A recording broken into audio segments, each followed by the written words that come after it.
रोजची तीच तीच चपाती भाजी खाऊन कंटाळा आला असेल किंवा रात्रीची दाल खिचडी खाऊन कंटाळा आला असेल तर एकदा तुम्ही अशा पद्धतीने कर्नाटक स्पेशल ही अक्की रोटी तयार करून बघा. सगळ्यांना खूप आवडेल. पचण्यासाठी एकदम हलकी फुलकी आहे, बनवण्यासाठी देखील तेवढीच सोपी आहे, झटकीपट देखील तयार होते. सकाळचा नाश्ता असेल किंवा रात्री काय हलकं फुलकं खायचं असेल त्यावेळेला तुम्ही अशा पद्धतीने ही अक्की रोटी तयार करू शकता. तर रोटीसोबतच आपल्याला मस्त अशी चटपटीत टमाट्याची चटणी देखील तयार करायची आहे. चला तर मग जास्त वेळ न घालता रेसिपीला सुरुवात करूया. सगळ्यात अगोदर आपल्याला या ठिकाणी पीठ भिजवायचं आहे.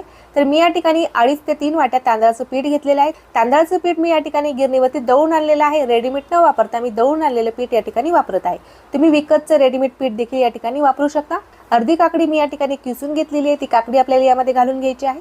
एक छोटंसं गाजर आपण या ठिकाणी किसून घेतलेलं आहे, ते गाजर देखील आपल्याला यामध्ये घालून घ्यायचं आहे. बारीक चिरून घेतलेली शेपूची भाजी आपल्याला यामध्ये घालून घ्यायची आहे. मुले शेपूची भाजी खात नाहीत, पण तुम्ही अशा पद्धतीने जर रोटीमध्ये ही भाजी घालून मुलांना दिली तर मुले नक्कीच आवडीने खातील. तुमच्या आवडीप्रमाणे तुम्ही यामध्ये आणखीन काही भाज्या देखील घालून घेऊ शकता. तुम्ही यामध्ये ओल्या नारळाचा कीस देखील घालू शकता. पाव चमचा आपल्याला यामध्ये ओवा घालून घ्यायचा आहे. अर्धा चमचा आपण यामध्ये जिरे घातलेले आहेत. आता यामध्ये आपल्याला चवीपुरतं मीठ घालून घ्यायचं आहे आणि थोडं थोडं पाणी टाकत आपल्याला हे पीठ भिजवून घ्यायचं आहे. तर पाणी मी या ठिकाणी नॉर्मल वापरलेलं आहे. सुरुवातीला मी 1 वाटी पाणी घेतलेलं आहे, आणखीन 1 वाटी आपण या ठिकाणी पाणी घेतलेलं आहे. थोडं थोडं पाणी घालत आपण हे पीठ छान असं भिजून घेतलेलं आहे. तर 2 वाट्या पाणी मला या ठिकाणी लागलेलं आहे. जास्त पातळ करायचं नाही किंवा जास्त घट्ट देखील ठेवायचं नाही. वेळ असेल तर तुम्ही 10 मिनिटांसाठी पीठ रेस्ट करण्यासाठी बाजूला ठेवून द्या आणि जर वेळ नसेल तर तुम्ही डायरेक्ट लगेचच या रोट्या तयार करू शकता. तर मी या ठिकाणी आता हे पीठ बाजूला ठेवून देणार आहे. तोपर्यंत आपण या ठिकाणी मस्त अशी टमाट्याची चटणी तयार करून घेऊया. टमाट्याची चटणी तयार करण्यासाठी गॅसवर आपण एक कढई ठेवलेली आहे. कढईमध्ये मी 2 चमचे तेल घालून घेतलेलं आहे. चटणी मी या ठिकाणी जास्त क्वांटिटीमध्ये तयार करत आहे, त्यामुळे मी तेल थोडंसं जास्त वापरलेलं आहे. तुम्हाला हवं असल्यास तुम्ही तेलाचं प्रमाण थोडंसं कमी करू शकता. आता तेल छान तापलेले 2 मोठे चमचे आपण यामध्ये चणा डाळ घालून घेतलेली आहे.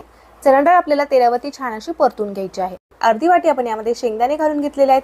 शेंगदाणे देखील आपण छान असे तेलावरती परतून घेतलेले आहेत. 4 ते 5 आपण या ठिकाणी बेडगी मिरची घालून घेतलेली आहे. तुमच्याकडे जर साध्या मिरच्या असतील तर तुम्ही त्या देखील वापरू शकता. आता 2 टमाटे आपण या ठिकाणी चिरून घेतलेले आहेत, ते टमाटे आपल्याला यामध्ये घालून घ्यायचे आहेत. टमाटे देखील आपल्याला तेलावरती जरावेळ परतून घ्यायचे आहेत. टमाटे छान मी 2 ते 3 मिनिट परतून घेतलेले आहेत.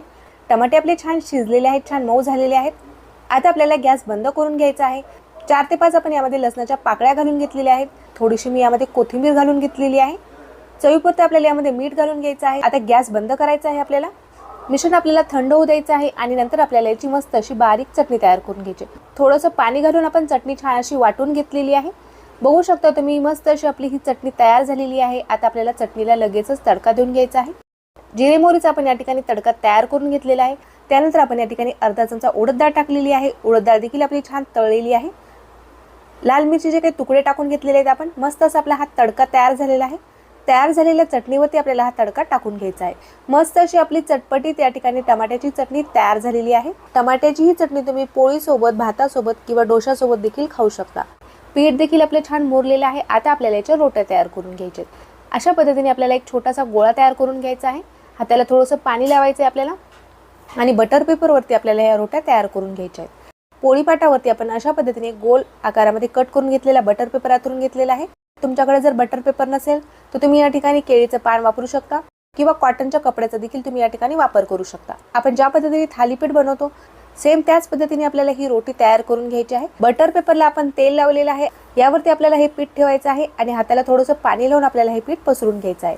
तर अशा पद्धतीने आपल्याला 4 बोटाच्या मदतीने हे पीठ पसरून घ्यायचं आहे. पातळ अशी आपल्याला ही रोटी तयार करून घ्यायची आहे. जास्तही जाड नाही करायची. आपल्याला हाताला पाणी लावून ही रोटी तयार करून घेतलेली आहे. मस्त गोल आकारामध्ये आपण ही रोटी तयार केलेली आहे. आता आपल्याला लगेचच रोटी भाजून घ्यायची आहे. हातावरती आपल्याला ही रोटी घ्यायची आहे आणि नंतर आपल्याला तव्यावरती घालून घ्यायची आहे. तवा मी मीडियम असा तापून घेतलेला आहे. जास्तही आपल्याला तवा गरम करायचा नाहीये.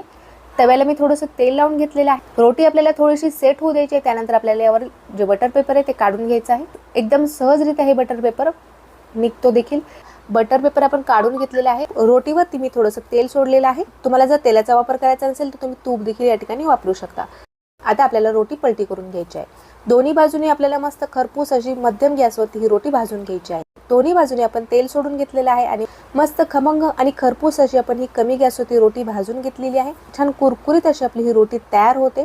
तर रंग बघू शकता तुम्ही, रोटीला एकदम छान रंग आलेला आहे. बाकीच्या राहिलेल्या रोट्या देखील मी सेम याच पद्धतीने तयार करून घेणार आहे. रोटी आपली छान भाजलेली आहे. आता रोटी आपल्याला काढून घ्यायची आहे. दुसरी रोटी देखील मी तव्यावरती टाकून घेतलेली आहे. ती रोटी देखील आपल्याला सेट होऊ द्यायची आहे. त्यानंतर आपल्याला यावरील बटर पेपर काढून घ्यायचा आहे. दुसऱ्या रोटीवरील देखील आपण बटर पेपर काढून घेतलेला आहे.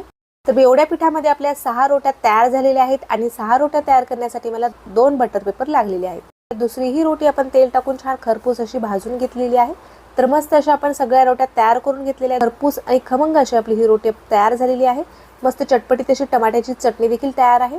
तर तुम्हाला आजची ही रेसिपी कशी वाटली ते मला कमेंट करून नक्कीच कळवा. व्हिडिओ जर आवडला असेल तर व्हिडिओला लाईक करायला विसरू नका. अशाच नवीन रेसिपी बघण्यासाठी चॅनलला सबस्क्राईब केले नसेल तर लगेचच चॅनलला सबस्क्राईब करा. भेटूया तशाच एखाद्या छानशा आणि नवीन रेसिपी सोबत. तोपर्यंत धन्यवाद.